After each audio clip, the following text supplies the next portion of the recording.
la conclusión, la introducción a las 12. Después vemos qué pasa. Mira, vos sabés que estos días he estado leyendo la finalización de un libro, ¿sí? Donde muchas veces me han escuchado este año compartir con respecto a un libro que se ha estado estudiando en la iglesia, en una reunión de jóvenes acá en Santa Rosa. Es un libro que habla el título dice, Cambiando la forma de cambiar, ¿sí? Ese es el título del libro. Me ha tocado en estos 2 años que lo estudiaron, desde el año pasado y más este año, que le han dado ritmo todos los viernes, me ha tocado por ahí estudiar un poco ese libro para enseñar el apéndice, los temas a tratar. Y la verdad que ha sido un libro que a mi vida le ha sido de mucha bendición, si bien no lo leí completo, pero sí lo he ido leyendo por partes. Y ha sido un libro que me ha abierto mucho la cabeza y el corazón, ¿no es cierto?, con respecto a este concepto de cambiando la forma de cambiar. Y siempre pienso que la interpretación bíblica es fundamental para poder tener una verdad correcta de lo que Dios dice, ¿sí? Ustedes vieron que todo el mundo, y hace ya algunos años, cada uno de nosotros tiene un celular, el que no lo tiene porque lo fisuró. No, acá ninguno de estos chicos ha pasado por esa situación, ¿viste? Por eso no entienden el chiste. Pero, por ejemplo, una vez en el año 2017, yo estaba hablando con una persona, no viene el caso, pero estaba hablando con una persona y a la vez hablaba con mi papá. Y me decía mi papá, ojo con lo que escribís, dice, porque estábamos tratando de arreglar una situación compleja, escribiendo. Yo estaba en el baño de casa, ¿viste? Me había encerrado ahí porque había quedado justo con Sarita, con el chino, creo que estaba ahí. Katy había venido para acá, para Santa Rosa. Me había quedado con el chino y la Sarita, creo. Entonces yo estaba en el baño metiéndole el celu ahí, tratando de arreglar una situación a distancia, ¿viste? A 900 kilómetros. Y bueno, la situación se había puesto media áspera, ¿viste? Esa es la realidad. Y palabras van, palabras vienen y todo, y que pin, que pan. Y mi viejo me llega un mensaje de mi papá, ¿viste? Y me dice, tenés cuidado con lo que escribís. Me dice, porque la persona del otro lado, en un escrito, no está entendiendo lo que vos estás queriendo decir. Porque uno escribe, pero uno escribe queriendo decir algo que la otra persona, de acuerdo al estado de ánimo y emoción en el que está, lo va a entender de una manera. Nunca lo va a entender de la manera que vos se lo estás haciendo querer saber. Estamos hablando de una situación tensa, difícil, ¿no es cierto? No estamos hablando de mensaje diario, che, vení, vamos a comer un asado. Bueno, esa es otra historia. No, también tenés que consultar, porque a veces dice, vení, vamos a comer un asado, después caes y te dicen, che, son 20 lucas. Pero si me invitaste a comer. Claro, vos me dijiste venía a comer el asado, no venía a comprar el asado. Bueno, viste que en unas simples palabras como a veces uno puede llegar a interpretar cualquier cosa. Entonces, y tenía razón mi viejo, vos sabés. Porque lo leí el mensaje pero no le hice caso y terminé en cualquiera. Así fue. Entonces, la Biblia es exactamente lo mismo. Nosotros tenemos un libro delante de nuestros ojos que enseñamos, que vos tenés en tus manos, en tu celu, en la pantalla cuando venimos acá, donde está escrito. Su autor está presente, pero su voz, vamos a decir así, como no es audible, está escrita. Entonces, en la palabra de Dios muchas veces tenemos mensajes que son tan claros, pero que a la vez nosotros, de acuerdo a cómo lo recibimos, lo interpretamos de una manera u otra. Por ejemplo, cuando hablamos de este tema de cambiando la forma de cambiar, este escritor hace mucho hincapié en los cambios internos más que los superficiales. Entonces, si vos venís a la práctica y hablas con hombres, por ejemplo, si yo te lo menciono a un muchacho que no sé si es muy conocido con todo el grupo, pero para alguno de nosotros sí, a Chicha, ¿sí? ¿Quién es Chicha? Chicha es un amigo, un verdulero de Villa María, que hace varios años que vive acá en el Valle, tiene una verdulería en calle Córdoba de hace muchos años. Ha sabido venir a compartir acá, tuvo la escuelita de fútbol con los niños acá. Él fue un hombre apasionado por el fútbol siempre, por el deporte. Ahora, cuando él era pibe, que se convierte al Señor y empieza a asistir a una iglesia, ¿sabe lo que le decían los pastores? Que el fútbol era del diablo y que no se debía practicar. ¿Viste? Estamos hablando de un hombre de 58 años, estamos hablando de algo hace 40 años atrás, más o menos, 45 años atrás, ponele. Y eso le creó una controversia, una lucha en su corazón, porque él asistía a la iglesia, se estaba enamorando de Dios, pero a la vez tenía líderes que le decían que el deporte que él amaba era del diablo.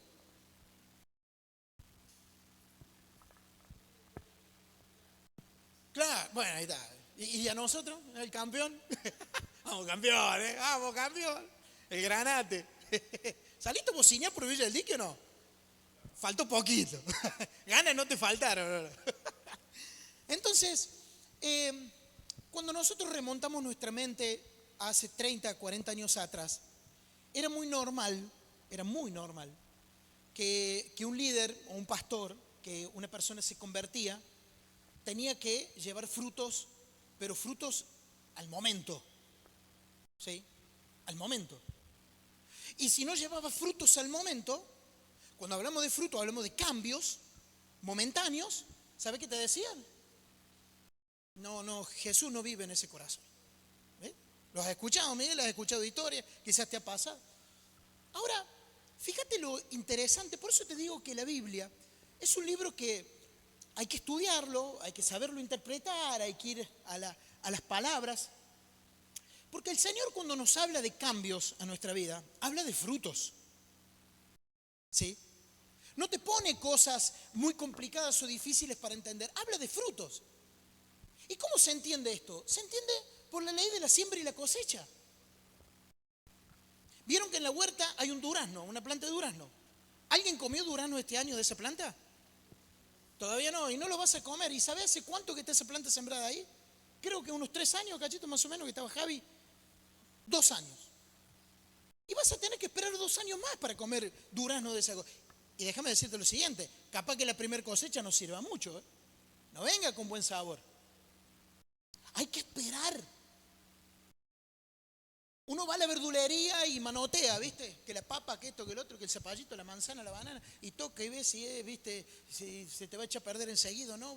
Va y busca. Y uno piensa que la vida es así. De ir a un mercado, buscar, comprar y llevar. Pero la Biblia habla de frutos. Habla de la ley de la siembra y la cosecha. Y para generar cambios, no se hacen de un día para el otro. Los cambios también en la vida de todo creyente tienen sus procesos y sus tiempos. Por eso que este hermoso libro que se ha estudiado, dice, cambiando la forma de cambiar, ya no apunta a lo superficial, a lo que vamos dejando porque ahora somos cristianos. Apunta al corazón, directamente. Va al fondo y a la raíz del problema, sin andar con tapujos, sin andar con muchas vueltas. Dice, acá hay que trabajar en el corazón, más que en las cosas cotidianas de la vida. Más que andar cuidando un buen nombre, más que andar cuidando una reputación, un oficio. Acá hay que ir derecho al grano, y dice el escritor, al corazón. La raíz de muchas de las cosas que nosotros día a día nos va pasando. Bueno, y ahora ya a esta altura del año, en diciembre, se está terminando de estudiar este libro. Y justamente hay un mensaje muy hermoso y que te lo quiero compartir en esta mañana, que tiene que ver con una ayuda para poder cumplir los mandamientos. ¿Sí? Así dice el título. Una ayuda para poder cumplir con los mandamientos. Porque claro, nosotros delante nuestro tenemos un libro, ¿sí?, que lo hemos catalogado como el libro que transforma y cambia vidas, es la realidad. Lo hemos catalogado como el libro que es como un manual para la vida, ¿sí? Si vos lees este libro, tu vida se va a ordenar de la mejor manera, porque es como un manual. Ya hemos dado por ahí ese ejemplo del ropero, que con un manual pude armar un ropero que no sabía cómo hacerlo. Entonces, siguiendo los pasos, paso número 1, paso número 2, hasta el paso número 16, lo seguí, quedó el roperito armado perfecto. Tuvo su proceso, fueron como 3-4 horas para poderlo armar. No fue de un momento para el otro. Entonces, hemos catalogado este libro como ese libro que transforma. Ahora, si hay algo que la mente del ser humano conecta con la Biblia, cuando hablamos de la Biblia y vos le decís a una persona, yo leo la Biblia, ¿sabe qué surge en la cabeza del individuo o de la individuo que escucha esa frase? Dice, mandamientos, reglas de vida, de conducta, reglas morales, éticas. Y es una realidad. Ahora, si nosotros, cada uno de nosotros piensa en la Escritura, piensa en la Biblia, tenemos que darnos cuenta de que hemos llegado a conocer a Jesucristo, hemos llegado a conocer a nuestro Salvador. En el medio de todo eso viene la palabra de Dios a nuestra vida. ¿Y por qué, si nos enamoramos de ese Salvador, por qué nos cuesta tanto abrir su libro e incluso cuando lo abrimos nos cuesta tanto vivirlo? Nos cuesta tanto cumplirlo. ¿Por qué nos cuesta tanto asociar la Biblia a nuestra vida? ¿Por qué nos cuesta tanto cuando estamos delante de una situación pensar en la Escritura antes de pensar en mi beneficio? Porque a veces cuando nos encontramos en una situación, déjame decirte lo que pasa, por ejemplo, por mi cabeza. Enseguida pienso, ¿alguien se va a dar cuenta? Y si voy por acá, ¿alguien se va a dar cuenta si hago esto o lo otro? ¿Por qué no más bien pensar en lo que Dios dice en cuanto a esa actividad? Porque continuamente estamos tratando de cuidar la imagen. Continuamente estamos tratando de pensar y de decir, bueno, ¿cómo lo puedo desarrollar? ¿Cómo lo puedo hacer? Ahora, esta lucha que se presenta en nuestro corazón delante de la palabra de Dios, en nuestro día a día, tiene un puntapié inicial, ¿sí? En algo en lo cual nosotros estamos formados, que es el pecado. ¿Sabes que muchas veces cuando hablamos del pecado, enseguida remonta nuestra cabeza a situaciones que hacemos, ¿no? Ah, no, pero el pecado va más allá de lo que hacemos. Bueno, ¿qué es el pecado? Y el orgullo, la soberbia, esto que el otro, ¿viste? Cosas del interior, del corazón. Sí, pero ¿sabes que eso es todo superficial? Hay algo más profundo en el interior de cada hombre y de cada mujer. ¿Y sabes qué es? Que el pecado ha traído en tu vida y en mi vida algo que el mismo Satanás lo dijo en Génesis capítulo 3. ¿Sabes qué le dijo la mujer? No, Dios no quiere que vos comas de ese árbol porque Él sabe que el día que ustedes coman van a ser igual a quién. Igual a Dios. Y ahí está la lucha en vos y en mí. Que tiene 2 letras. Y es yo. La lucha más grande que vos y yo tenemos delante de la palabra de Dios se basa en una frase: el señorío. ¿Quién tiene el control de tu vida y de mi vida? Ahí está la raíz del problema. Porque siempre queremos figurar nosotros antes que Dios. Siempre queremos cuidar una imagen, que no me digan, que no me hagan, que no pase, que no tenga que pasar vergüenza. Y cuando logramos dar fruto en algo, es qué capacidad que tengo. El yo. Esa es la esencia natural de la palabra pecado. No son ni las drogas, no son ni la fornicación, no son ni el robo ni el hurto, no son el... ¿Por qué crees que en los 10 mandamientos, vieron que el Señor le dejó a su pueblo en Génesis capítulo 20, 10 mandamientos, ¿no? ¿Cuáles son los primeros 4 mandamientos? ¿Alguien lo sabe? ¿O más o menos a qué se refiere? ¿Ah? Ese es el 6, el 7, el 8, el 9 y el 10. Ese es el 5. Ese es después del 5. ¿Cómo dijo la madre?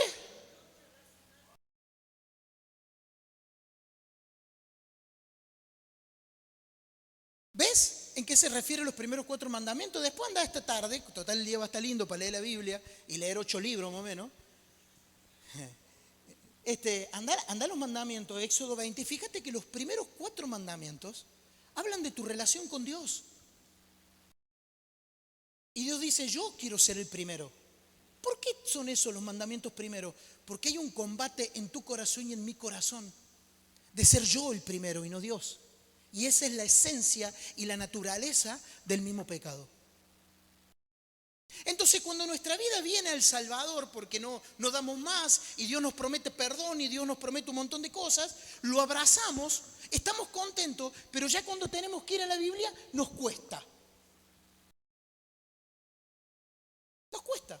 Porque siempre va luchando nuestro corazón con vivir lo que yo quiero, lo que yo digo, lo que yo pienso, como yo analizo, como yo. Y así nos pasamos la vida, pensando en el yo.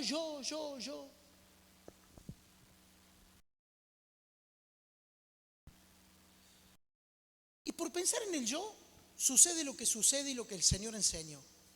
Por ejemplo, si vos vas a Juan capítulo 5, versículo 39, el Señor dice, escudriña las Escrituras y ved, ya lo vamos a publicar ahí, dice, ustedes estudian las Escrituras o escudriñan a fondo porque piensan que en ella les da la vida eterna, pero la Escritura les enseña de mí, dice el Señor. ¿Sabe por qué está este versículo ahí? Porque anteriormente lo que viene diciendo es que los fariseos ya empezaban a buscar la muerte de Jesús porque Jesús decía que era el Hijo de Dios. Y él empieza a defender el Señor en este capítulo su linaje con Dios, como hijo de Dios. Mi padre trabaja, yo trabajo, y empieza a hablar de todo ese tipo de cosas y los exhorta a los fariseos y le dice, escudriñá las Escrituras, estudia profundamente la Biblia. No la leas solamente, estudiala profundamente, escudriñá las Escrituras, porque a vosotros parece que en ellas tenéis la vida eterna. ¿Sabes lo que sucedía con estos hombres? Sucedía lo siguiente. Ellos estudiaban la Biblia para enseñarla, no para vivirla. Ellos leían la Biblia para decirle a la gente lo que tenía que hacer, no para prender en su corazón, porque si ellos hubieran puesto su corazón en la Escritura, no hubieran pasado por este problema. Y ellas son las que dan testimonio de mí. Lo hubieran entendido. Mateo capítulo 22, hay algo similar también a este tema. Versículo 29, capítulo 22, versículo 29 de Mateo. Dice, entonces respondiendo Jesús les dijo, erráis ignorando las Escrituras y el poder de Dios. ¿Dónde está puesto este versículo? ¿Por qué el Señor dice esto? Porque el Señor en un momento vienen 3 tipos de grupos de personas a tentarlo, a querer acusarlo para encontrarlo en algo y poderlo culpar y meterlo preso. Esto está sucediendo antes de lo que acabamos de leer en Juan capítulo 5. ¿Y sabe qué está diciendo ahí? Vienen un grupo y le presentan una moneda y le dicen, che, decinos, ¿de quién es esta moneda? ¿A quién hay que dársela? Entonces el Señor le dice, bueno, ¿de quién es la imagen que tiene la moneda? ¿Del César, el emperador romano? Bueno, dale a César lo que es César y a Dios lo que es de Dios. Como diciendo, no tiene nada que ver Dios con el dinero. Pero después viene otro grupo de personas que no creían en la resurrección y le cuentan una historia a Jesús. Le dicen, che, hay una mujer que se casó con el primogénito de 7 hermanos, varones, y se muere este muchacho y no tiene hijos. La ley que decía que el segundo, el que le seguía, por ley tenía que casarse con ella, tener hijos para salvar el nombre de su primer hermano, el que había fallecido y que no había tenido hijos. Eran leyes orientales. Pero ¿qué sucede en la historia que le cuentan a Jesús? Sucede que ella se casa con los 7 y no puede tener hijos porque todos mueren. Entonces acá viene la pregunta para tratar de engancharlo el Señor. Le dice, en el cielo, vos que decís que hay resurrección, en el cielo, ¿de quién será marido? Nuevamente el Señor les dice, erráis ignorando las Escrituras. Ahora es interesante esa palabra ignorando. Porque esa palabra ignorando no significa de algo que yo no conozco porque no lo vi nunca. Vieron que hay cosas que nosotros ignoramos de la sociedad, ¿o no? Por ejemplo, si yo te digo a vos, ¿cómo se mide la inflación? Quedamos más en Orsay. Y eso que la escuchamos todos los días, ¿eh? Todos los días estamos viendo, viste, parámetros, cuadritos, que el dólar que va, que viene, que la inflación, que la pobreza. ¿Cómo miden la pobreza? Bueno, eso es ignorancia para nosotros porque no estamos en el tema. Si te metes en el tema, lo vas a aprender. Esto es lo que está diciendo el Señor ahí. Ignorar significa estar en el tema y no estudiarlo. Porque si vos vas a estudiar política o vas a estudiar, no sé, economía, por ejemplo, vas a saber cómo se mide la inflación. Imagínate que estudias economía y en la tesis que tenés que hacer o el último trabajo no sabés cómo se mide la inflación. Esa es la ignorancia que habla el Señor acá. Se lo dice a esos hombres, ustedes que deberían saber profundamente que en la resurrección no se darán en casamiento porque ya está escrito, lo ignoran. Nuevamente el pensamiento. Estos hombres, este grupo de hombres, evidentemente leían la Biblia para enseñarla y no para ver su corazón y no para ver su propia vida. Entonces, delante de nosotros tenemos un libro que vos si querés le podés hacer decir lo que quiera, pero el libro siempre va a seguir diciendo lo que dice. No va a cambiar. Y sí, en el libro de Dios hay leyes, hay mandamientos, hay consejos, pero la gran lucha de nosotros para poderlo vivir tiene que ver conmigo mismo. No tiene que ver ni con la sociedad en la que vivo, ni en la ciudad o en el pueblo en el que vivo, ni la familia que me tocó o no me tocó. Todas esas son puras excusas, porque mientras la Biblia siga hablando de que hubieron hombres como Noé, que halló gracia delante de los ojos de Dios, en una sociedad que era maligna, malvada y perversa, porque así lo dice Génesis capítulo 6, que los designios del corazón del hombre eran de continuo solamente el mal. ¿Sabe qué significa eso? Que nosotros todavía no hemos logrado llegar a los tiempos en cómo se vivía en Noé. Porque hoy, vos ves algún que otro acto de caridad. Hay actos de caridad. Hay actos que el prójimo hace algo por el otro. En los tiempos de Noé no había, Ahora Noé se levanta y es el único hombre que haya gracia delante de los ojos de Dios. Entonces, si Noé pudo ser diferente en una sociedad, a vos y a mí se nos cae cualquier excusa, cualquier tipo de excusa, para decir, yo no puedo. Vos y yo podemos, todos. No importa la edad, no importa los gramos, pocos o más, pocos o muchos. No importa la clase social, el barrio, la vida que llevaste. Todos podemos en Dios y con su palabra vivir de una manera diferente. Vivir de una manera que verdaderamente vale la pena. Ella ha venido y está acá delante de nuestros ojos para podernos ordenar. Ahora, la Biblia tiene uno de los pasajes maravillosos, como es Mateo capítulo 5, 6 y 7, donde nos habla de un momento de la historia del pueblo de Dios, del pueblo de Dios, de Israel, junto a Jesús, con algunos seguidores de Jesús, donde el Señor recién comienza a caminar la tierra, ¿sí? Comienza a andar, y hay mucha gente que lo está siguiendo. Entonces Él decide subir a un monte y enseñarles. Capítulo 5, 6, 7 te encuentras con la historia, toda la Biblia titula El Sermón del Monte. El Sermón del Monte. En ese lugar el Señor toma un poquito más arriba para que la voz de Él pueda llegar incluso hasta el último y les empieza a enseñar. Ahora, algunos han considerado que el Señor en este pasaje vino a traer enseñanzas nuevas. No, Él no vino a traer enseñanzas nuevas. ¿Sabe qué Él vino a hacer? A profundizar y a dar claridad a lo que ya estaba dicho. ¿Por qué? Justamente el devocional de esta mañana, ¿dónde nos paramos? En capítulo 5, versículo 17, 18, 19 y 20 dice esto. Yo no he venido a abrogar ninguna ley, O sea, a cambiarla o a darla por vieja aquella y hacer una nueva. Yo no he venido a abrogar ninguna ley. Yo he venido a cumplirla. A cumplirla. Y Él vino a cumplirla en 2 o 3 maneras diferentes. Una en el cumplimiento de lo que ya estaba dicho de él y otra en la vida que él llevaba con respecto a la ley. Ese es el mensaje ahí. Y después hay un versículo que esta mañana no lo pude seguir leyendo. Vieron que iba hasta el 32. Yo me clavé en el 20. No pude avanzar en la meditación en esta mañana. Porque el versículo 19 dice, de manera que cualquiera que quebrante uno de estos mandamientos muy pequeños y así enseña a los hombres, muy pequeño será llamado en él, en el reino de los cielos. Mas cualquiera que los haga y los enseñe, este será llamado grande en el reino de los cielos. Porque os digo que si vuestra justicia no fuere mayor que la de los escribas y fariseos, no entraréis en el reino de los cielos. Y llevaba a mi reflexión y a mi pensamiento y decía, ¿cuánto cuidado debemos tener los que nos paramos atrás de este atril, de este púlpito para enseñar?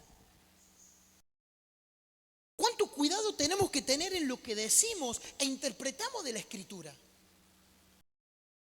Esto debe ser tomado con un acto de seriedad, de investigación, de lectura, de aprendizaje. Y el Señor mismo, cuando termina de hablar esto, ¿sabes qué cita él de ahora en adelante? Cita 6 mandamientos que ya habían estado escritos en Éxodo capítulo 20, siglos y siglos atrás. Y él en el versículo, por ejemplo, 21, 27, 31, 33, 38 y 34, va hablando de esto. Fíjate el 21. Mateo 5, 21. Uno más, amigo. Empieza diciendo, ¿oíste que fue dicho de los antiguos, no matarás, y cualquiera que matare será culpable de juicio? Fíjate lo que dice el versículo 27. ¿Oíste que fue dicho, no cometerás adulterio? Seguimos avanzando y fíjate lo que dice el 31. También fue dicho, cualquiera que repudie a su mujer, dele carta de divorcio. Versículo 33. Además habéis oído que fue dicho a los antiguos, no perjurarás, sino que cumplirás al Señor tu juramento. Versículo 38. Oíste que fue dicho, ojo por ojo y diente por diente. Esta es la que le gusta mucho, ¿no? Versículo 43. Les gusta, che, como si fuera que a mí no. Mira, oíste que fue dicho, amarás a tu prójimo y aborrecerás a tu enemigo. 6 leyes le cita el Señor en este capítulo 5. Pero fíjate, por ejemplo, lo que dice el versículo 22. Y no los vamos a seguir leyendo todo, pero vamos a tomar el 5:22. Fíjate lo que dice ahí. Pero yo os digo. Y así sucesivamente con cada uno de estos mandamientos. Pero yo os digo. ¿Oíste que fue dicho? Pero yo os digo. ¿Oíste que fue dicho? Pero yo os digo. Claro, muchos intérpretes de la Escritura entendieron de que el Señor vino a cambiar la ley. Y no es así. ¿Sabes qué vino a hacer el Señor? A profundizar la ley. Los hombres en este entonces veían algo muy superficial. Bueno, no matarás. Bueno, yo no le di muerte a ninguno. Pero en un momento el Señor dice, mas yo digo que aquel que se enoje contra su hermano. Ahora, este enojo no es simplemente una molestia que podemos tener por un desacuerdo. No es eso. Porque eso después se puede arreglar. Va a decir, este loco, ¿viste? Pero después mañana le decís buen día. Que no se enoje contra su hermano, que se enoje contra su hermano, significa aquel que en su corazón determina no hablarle nunca más. Viste que muchas veces hemos usado y a veces cometemos el error de pensar en esto. Con este fue. Para eso, el Señor dice que ya es un homicidio. Ahora, vos no lo tocaste, pero lo dijiste en tu corazón. ¿Sabes qué está haciendo el Señor? Está dándole profundidad al mandamiento. Esa fue su pedagogía. Fue el corazón del problema, que es nuestro propio corazón. Fue el corazón de todo mandamiento y de toda situación. Cuando vos estudias la vida de Jesús en los evangelios, te vas dando cuenta que su historia, su caminar, su andar, tenía que ver con esto. Él siempre fue mirando hacia el corazón de cada uno de los que lo escuchaban. Y esas enseñanzas trascendieron todos los tiempos en nuestra vida. Por eso que cuando nosotros hablamos de vida cristiana, hablamos de cambio, de transformación, no hablamos simplemente de acomodar el vocabulario. No hablamos solamente de acomodar un estilo de vida. Hablamos de cambios profundos que van directo a nuestro corazón. Porque si vos acomodás todo lo superficial y no se acomoda esto, en algún momento todo lo que acomodaste superficial se va a desacomodar nuevamente. Porque la esencia de todo problema está dentro de nuestro interior, de nuestro corazón, con el yo, el que lucha y batalla.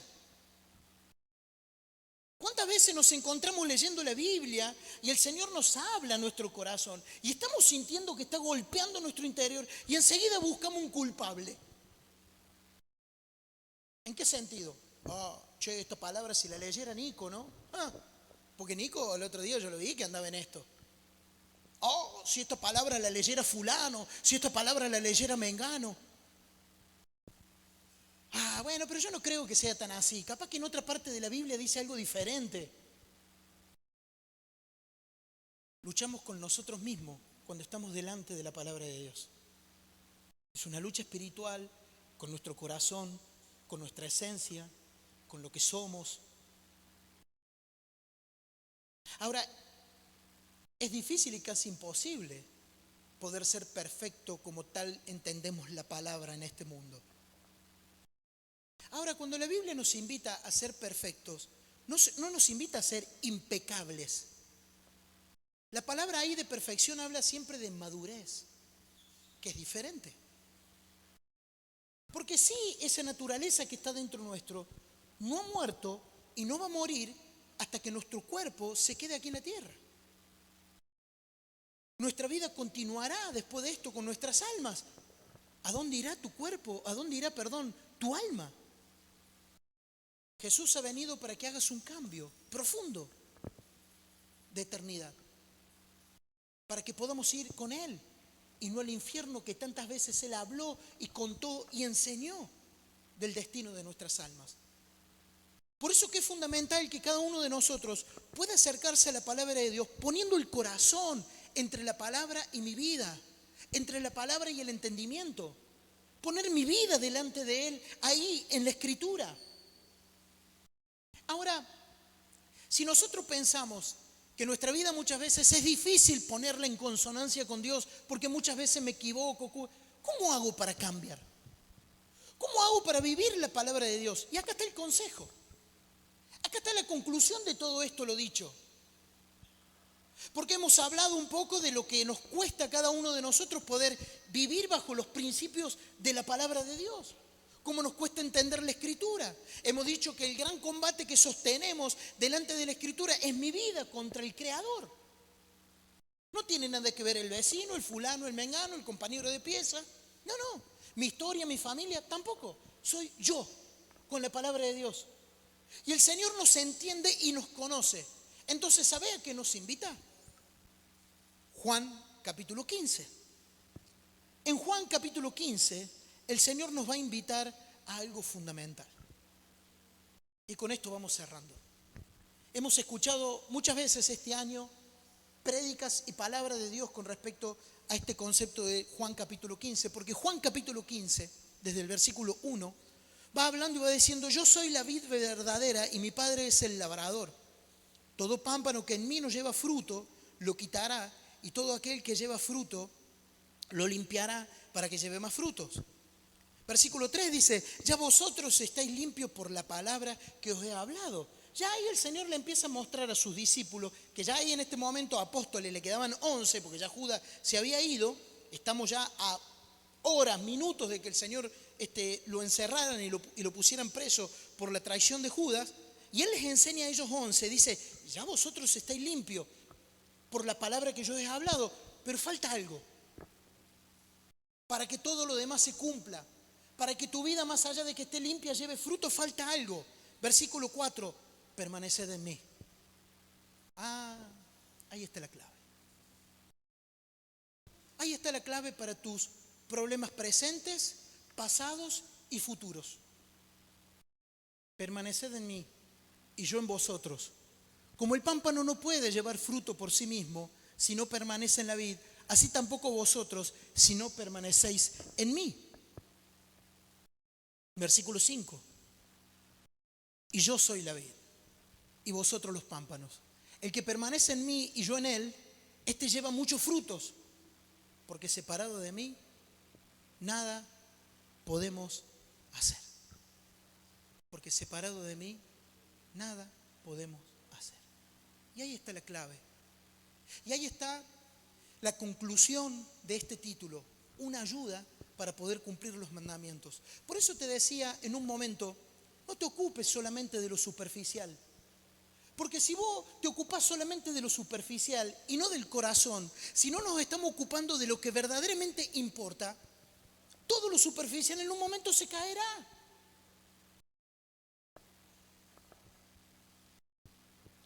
¿Qué ilustración tan práctica para la vida de cada uno de nosotros en pensar en nuestras adicciones?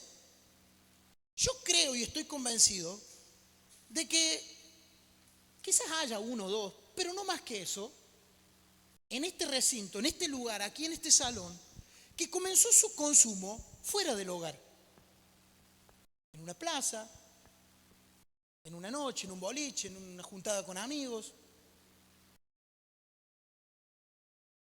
Ahora, a tu familia no le mostraste y capaz que lo tapaste 1 año, 2 años, 3 años, en el caso mío 5. Que sí, que no, que sí, que no, que vos estás viendo fantasmas. Pero llega un momento que todo lo que yo busco ordenar superficialmente se cae porque es todo mentira. Sostener mi vida y mi problema con la mentira es lo peor que nos puede pasar. Conclusión, aquí estamos sentados escuchando la palabra de Dios. ¿Por qué? Porque en vez de reconocer el problema que teníamos en el momento de reconocerlo, tratamos de sostenerlo cuidando una imagen, no, que yo trabajo, que yo voy, que yo hago, yo la piloteo, yo, y nuevamente el yo, hasta que en un momento no se pudo más. Así de esa manera pasa con los frutos en la vida cristiana. Así de esa manera pasa con los frutos cuando nosotros hacemos frutos pero superficiales.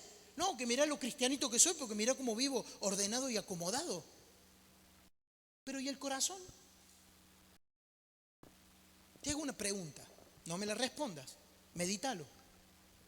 Cuando te levantaste esta mañana, ¿qué le dijiste a Dios?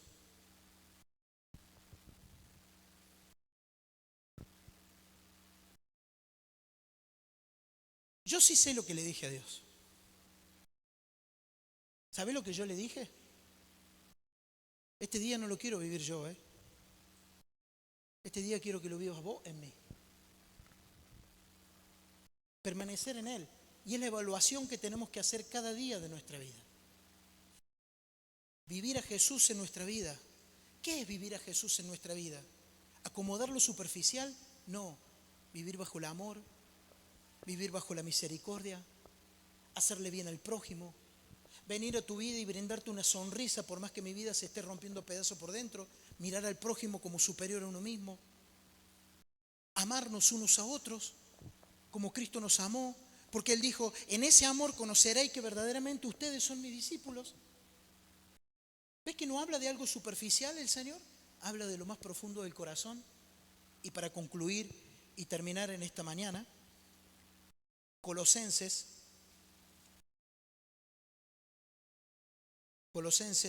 capítulo 3. Fíjate el consejo que Dios nos da en su palabra para que nosotros podamos reflexionar y pensar si es Cristo el que está viviendo en nosotros. Colosenses capítulo 3, versículos 17 y 23. Dice, y todo lo que hacéis, sea de palabra o de hecho, hacedlo todo en el nombre del Señor Jesús, dando gracias a Dios el Padre por medio de Él. Versículo 23. Y todo lo que hagáis, hacerlo de corazón como para el Señor y no para los hombres.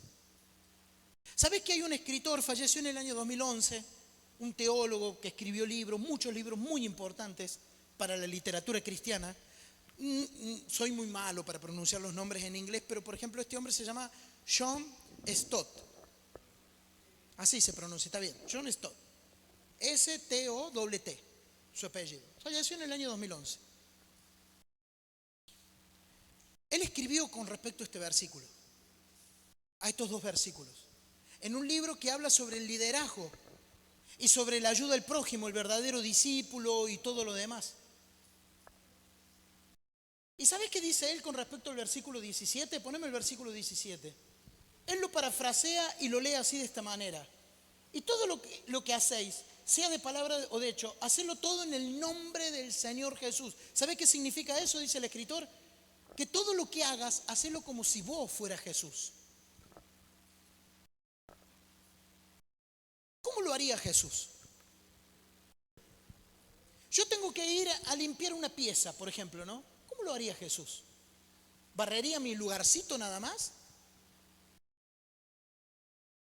¿O agarraría la ropa del prójimo que está en la cama del lado, del otro, che, está un poquito desordenada, se la doblo y se la dejo ahí sobre la almohada, barro, limpio y le acomodo la zapatilla? Eso haría Jesús, según este versículo. Una vez un hermano me dio una lección tremenda, le he contado algunas veces. Yo estaba en tercer año del Instituto Bíblico. En cuarto año estaba. Ese fue el único año que yo pude salir a una iglesia local a trabajar los fines de semana. Los alumnos de ese Instituto Bíblico están de lunes a viernes en la fundación, viernes a la tarde, sábado, domingo, la pasan en una iglesia sirviendo al prójimo, haciendo cosas. Y ese fue mi año que pude ir. Y me tocó compartir la pieza en el primer trimestre de abril a junio con 3 muchachos más, yo era el cuarto.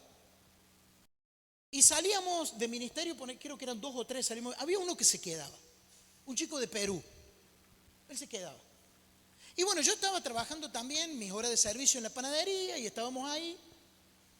Entonces yo salía de la panadería el viernes, ahí nomás dejaba todo así como podíamos, menos ordenado, que al menos no se vea el desorden, viste, la puerta cerrada. Y tocaba la banda y volvía, o el domingo en la noche, muy tarde, normalmente 2:30, 1, y al otro día me tenía que levantar para ir a la panadería nuevamente. Un día llegué, 12, 2:30, un domingo, me bañé, me acosté a dormir, me levanté el otro día a las 6 de la mañana, me fui a la panadería y volví como a las 10:30, 11 de la mañana. A la pieza, el día lunes. Y había unas zapatillas ahí limpias, lavadas. No solamente limpias, lavadas. Y yo las miro y le digo, y estaba el otro muchacho ahí en su cama sentado leyendo la Biblia. Él tenía servicio a la tarde. Y digo, ¿estas son mis zapatillas? Sí, me dice, son las tuyas. ¿Y qué hacen lavadas si yo no las lavé? ¿Quién las lavó? Le digo. Yo, me dice. ¿Vos estás loco? Le digo. No, me dice. Yo estoy viendo que vos vas así, ta. Lo menos que yo puedo hacer por vos es lavarte tus calzados porque no tenés tiempo. Hacer las cosas como si fuera Jesús. ¿Querés marcar trascendencia, diferencia? ¿Querés dejar huellas a tus hijos, a tus futuros hijos, a tus futuros nietos? Hacé las cosas como si fuera Jesús. Eso es permanecer en Él. Pero el versículo 23, y con esto terminamos, dice, y todo lo que hagáis, hacedlo de corazón como para el Señor. Y acá ya te ponen en la otra vereda. Este versículo te pone al frente y te dice, todo lo que hagas, hacelo como si el que tenés al frente es Jesús. Si vos supieras que hoy nos visita Cristo, ¿qué estaríamos haciendo? Aquello que lo amamos y vivimos por Él y lo estamos conociendo día a día y que queremos vivir eternamente con Él más allá de todas nuestras situaciones, que Jesús te diga, hoy a las 12 estoy en tu casa. ¿Cómo viviríamos? ¿Qué haríamos? Bueno, ese es Él, es aquel, es la familia, los que nos visitan, ese es Jesús. Hacelo como si fuera el otro Jesús. Servile. Eso es cumplir el gran mandamiento, porque más allá de todo lo que está escrito, el Señor Jesucristo dijo: amarás al Señor tu Dios con todo tu corazón, con toda tu mente, con toda tu alma, y a tu prójimo como a ti mismo. En esto se encierra la ley y los profetas. Ya está. Nuestro corazón es el que muchas veces no se quiere inclinar. Tu corazón y mi corazón es el que todas las mañanas se levanta tirando manotazos de ahogado para vivir Él y no Jesús en vos y en mí. Por eso que es una hermosa práctica para poder vivir el mandamiento en decirle al Señor: Padre, no quiero vivir este día yo, quiero que lo vivas vos. Quiero que lo vivas vos en mí y vivir así, de esta manera. Hacer las cosas como si fuera yo Jesús, pero también hacer las cosas como si el otro fuera Jesús. Y ahí empezaremos a vivir y a experimentar los verdaderos cambios. ¿Vamos a orar? Amado Señor, damos gracias por tu amor y tu misericordia. En esta mañana, a la luz de tu palabra, queremos agradecerte porque ella nos enseña de una manera dinámica todas las cosas que necesitamos aprender. Cada uno de nosotros luchamos con situaciones. Cada uno de nosotros tenemos un contexto diferente del cual venimos, y que para muchos de nosotros hoy aquí sentados, ese pasado es una carga. No nos deja ver la luz de un nuevo día con la esperanza de pensar que hay cambio, que puede haber una oportunidad para nuestras vidas. Pero Señor, entendemos que cuando nosotros ponemos nuestro corazón delante de tu palabra y lo sometemos a Él, muchas cosas pueden cambiar. Muchas cosas pueden cambiar porque empieza a cambiar nuestro interior, y cuando cambia nuestro interior, cambia nuestra manera de ver las cosas en la vida. Cambia la manera de sentir las cosas de esta vida. Por eso, Padre, te pedimos que obres profundamente en nuestro corazón. Que nos ayudes a mirar, Señor, nuestro interior cada día a la luz de tu palabra, para poder seguir cambiando, para poder seguir siendo transformados por el poder del Evangelio. Oro, Señor, agradecido por todo lo vivido en esta mañana, por este compartir que nos habla mucho a nuestros corazones, al de cada uno de nosotros. Señor, queremos pedirte que nos ayudes a permanecer en ti. Ponemos en tus manos este tiempo y agradecemos, Señor, por estar con nosotros en este día. Gracias a ti, Señor, que podemos estar aquí. En el nombre de Jesús, amén.